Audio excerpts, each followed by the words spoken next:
திருநெல்வேலியில ஒரு மோசமான ரயில் விபத்து நடந்துச்சு.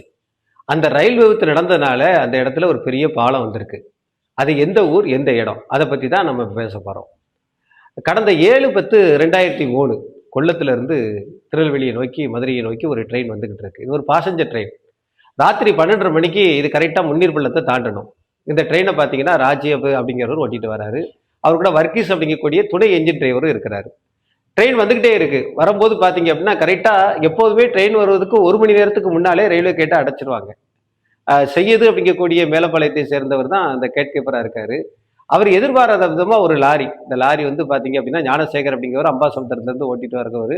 அந்த லாரி என்ன ஆயிட்டு அப்படின்னு சொன்னா, லாரியில கிரெயின வச்சுட்டு வாராங்க, பெரிய லாரி. அது கரெக்ட்டா வந்து ரயில்வே கேட்ல மாட்டிக்கிடுது. ரயில்வே கேட்ல மாட்டோனே இவங்களால ஒண்ணுமே பண்ண முடியல. ட்ரெயின் அந்த பக்கம் இருந்து வந்துகிட்டு இருக்கு. ரயில்வே கேட்ல இத மாட்டிக்கிட்டு கேட்ட அடைக்க முடியல.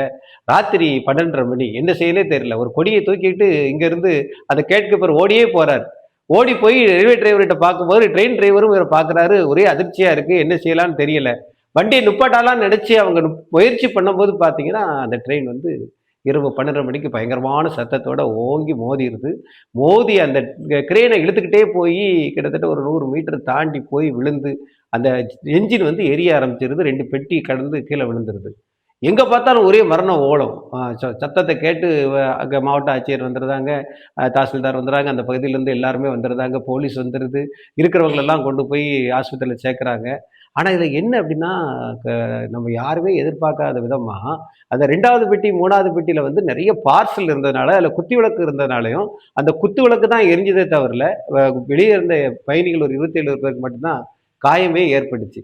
ரொம்ப சோகமான விஷயம் என்னன்னா, அந்த வர்கீஸ்ன்னு சொல்லக்கூடிய துணை ரயில் டிரைவர் இருக்காரு பார்த்தீங்களா? அவர் வந்து கரிக்கட்டையா இருந்தத பார்த்து, பயங்கரமான ஒரு அந்த இத பார்த்து மனசு உருக்குற மாரி இருந்துச்சு.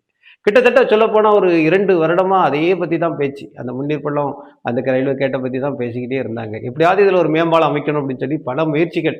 மேம்பாலத்த அமைக்கிறதுக்கான முயற்சிகள் நடந்தது. அதுவும் கிட்டத்தட்ட ஒரு 10 வருஷமா தடைப்பட்டு கிடந்து கடைசியில பார்த்தீங்க அப்படின்னா, 2017ல எடப்பாடியார் காலத்துல அந்த கேட்ட வந்து திறந்துட்டாங்க. இப்போ முன்னீர்பள்ளம் ரயில்வே கேட் வந்து திறந்திருக்கு.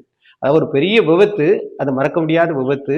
அந்த விபத்து நடந்த காரணத்தினால உருவான மேம்பாலம் தான் அந்த முன்னீர்பள்ளம் மேம்பாலம். இன்னைக்கும் முன்னீர்பள்ளம் மேம்பாலத்துல போகும்போது, அந்த மரண ஓலல் சத்தமும், அதே நேரம் அது விழுந்து கிடக்கக்கூடிய அது பார்த்தீங்கன்னா, ரொம்ப நாளா அந்த ரயில் பெட்டியில அதிலேயே கிடந்துச்சு. தூக்கிட்டே போகல.